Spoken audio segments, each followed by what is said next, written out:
Hello friends, welcome to my YouTube channel.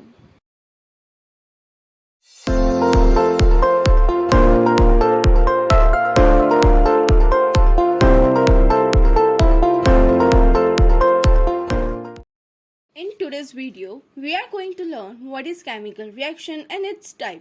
So basically in NCERT we have four types.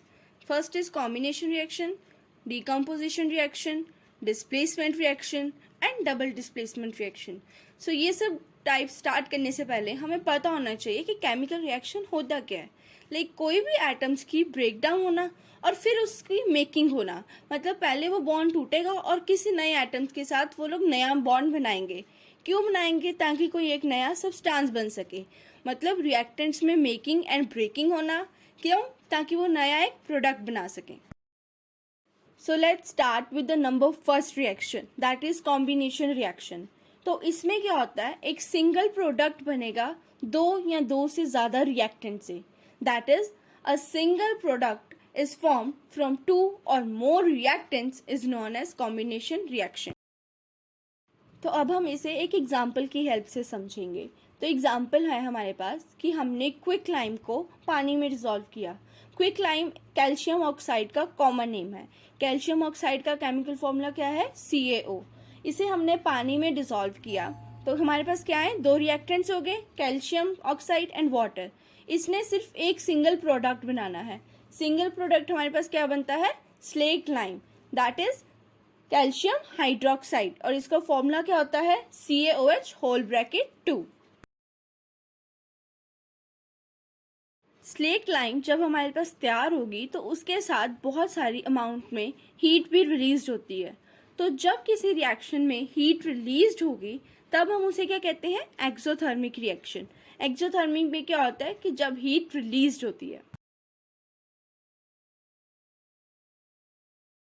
NCERT में कुछ हमें और examples दी हुई हैं जिसे हम अभी डिस्कस कर लेते हैं. सबसे पहले है फॉर्मेशन ऑफ वाटर. वाटर की फॉर्मेशन दो रिएक्टेंट से होगी, that is hydrogen and oxygen. तो क्या बनेगा हमारे पास? रिएक्शन क्या आएगी?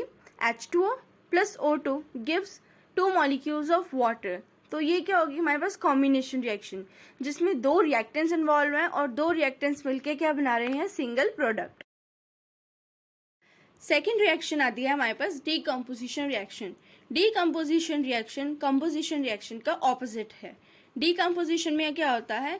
सिंगल रिएक्टेंट जो है वो हमें दो या दो से ज़्यादा प्रोडक्ट्स देता है. That is the reaction in which a single reactants break down to give two or more products is called decomposition reaction. For example हमारे पास एक रिएक्टेंट है दैट इज फेरस सल्फेट. जब हम उसे हीट करते हैं तो वो हमें तीन प्रोडक्ट्स देता है. सबसे पहले होता है ferric oxide Fe2O3 and sulphur dioxide and sulphur trioxide, that is SO2 and SO3 respectively. NCERT में हमें एक और एग्जाम्पल दी गई है, हम उसे भी यहाँ पर डिस्कस कर लेते हैं. उसमें उन्होंने लाइमस्टोन की बर्निंग को दिखाया गया है. लाइमस्टोन का जो केमिकल नेम है वो क्या होता है? Calcium carbonate, that is CaCO3. जब हम कैल्शियम कार्बोनेट को हीट करते हैं तब हमारे पास दो प्रोडक्ट्स बनते हैं. सबसे पहले बनेगा quick lime, that is CaO plus carbon dioxide, that is CO2.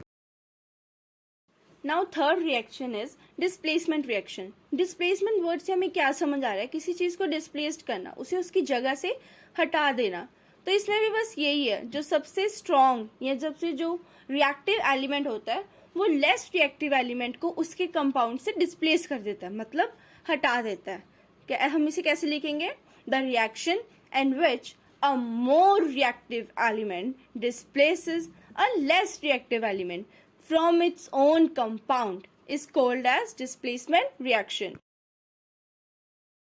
अब हम इसे एक एग्जाम्पल की हेल्प से समझते हैं. तो एग्जाम्पल में हम लोग रिएक्टेंट साइड ले रहे हैं दो कोई भी elements, that is zinc and copper sulphate. अब हमें पता है कि जिंक जो है वो ज़्यादा रिएक्टिव है. किससे? कॉपर सल्फेट से. तो वो क्या करेगा? कॉपर सल्फेट को उसके खुद के कंपाउंड से हटा देगा, डिस्प्लेस कर देगा. तो हमारे पास प्रोडक्ट क्या बन जाएंगे फिर? जिंक जो है वो कॉपर की जगह आ जाएगा तो क्या बन गया? वो zinc sulphate, that is ZnSO4. और कॉपर जो है वो एज अ प्रोडक्ट बाहर निकल गया. सेकेंड एग्जाम्पल हमारे पास हम लेते हैं लेड की।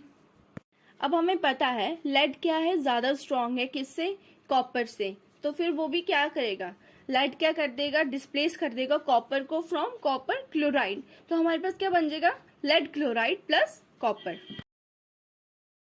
अब लास्ट रिएक्शन हमारे पास आती है डबल डिस्प्लेसमेंट रिएक्शन। ये थोड़ी सी ट्रिकी है समझने में, तो इसे ध्यान से समझिएगा। डबल डिस्प्लेसमेंट रिएक्शन में क्या होता है, change of ions, like exchange होगा किनमें, आयंस में। किसमें, रिएक्टेंट्स के आयंस में एक्सचेंज होगा, तो तब हमें क्या मिलते हैं, प्रोडक्ट्स मिलते हैं।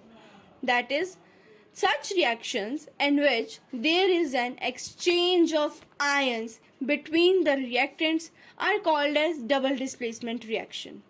अब हम एक एग्जाम्पल लेते हैं जिससे ये हमें और ज़्यादा क्लियर हो जाएगा। तो अब हम एक एग्जाम्पल देख लेते हैं जिसमें बोल रहे हैं कि सोडियम सल्फेट जो है वो बेरियम क्लोराइड के साथ क्या कर रहा है, रिएक्ट कर रहा है। सोडियम सल्फेट का formula Na2SO4, barium chloride BaCl2। अब इसके हम अगर आयनिक स्टेट में लिखें, सोडियम कैसे एग्जिस्ट करता है, Na+ की फॉर्म में, बिकॉज हमें पता है सोडियम के आउटर मोस्ट शेल में एक इलेक्ट्रॉन होता है, वो अपना एक इलेक्ट्रॉन जो है वो दे देगा किसी को, तो तब उसके पास क्या आ गया, +1 की वैलेंसी आ गई। सिमिलरली सल्फेट SO4 बेरियम जो है वो Ba2+ एंड क्लोरीन जो है वो Cl-1। अब हमें डेफिनेशन के अकॉर्डिंग पता है कि डबल डिस्प्लेसमेंट रिएक्शन में एक्सचेंज होती हैं किनकी, आयंस की। तो हम इसी तरह अब इसमें रिएक्शंस में एक्सचेंज कर देंगे रिएक्टेंट्स की, तो हमारे पास प्रोडक्ट्स क्या बनेंगे, बेरियम सल्फेट बन जाएगा, दैट इज Ba2+ जो है वो SO4- के साथ रिएक्ट कर जाएगा, तो हमारे पास एक प्रोडक्ट क्या बन गया, बेरियम सल्फेट। एंड सिमिलरली हमारे पास NaCl बन जाएगा, सॉल्ट बन जाएगा, that is Na+ and Cl-1। जैसा कि हम देख सकते हैं इसमें एक्सचेंज हुई है आयंस की, जैसे +- रिएक्ट कर गया, एंड सेम बेरिलियम और सल्फेट में भी क्या +- रिएक्ट कर गया, दैट इज आयन एक्सचेंज होगी। तो इसे हम क्या कहते हैं, double displacement reaction. So if you like the video, please don't forget to subscribe to my channel. Just do like, share and comments, and also press the bell icon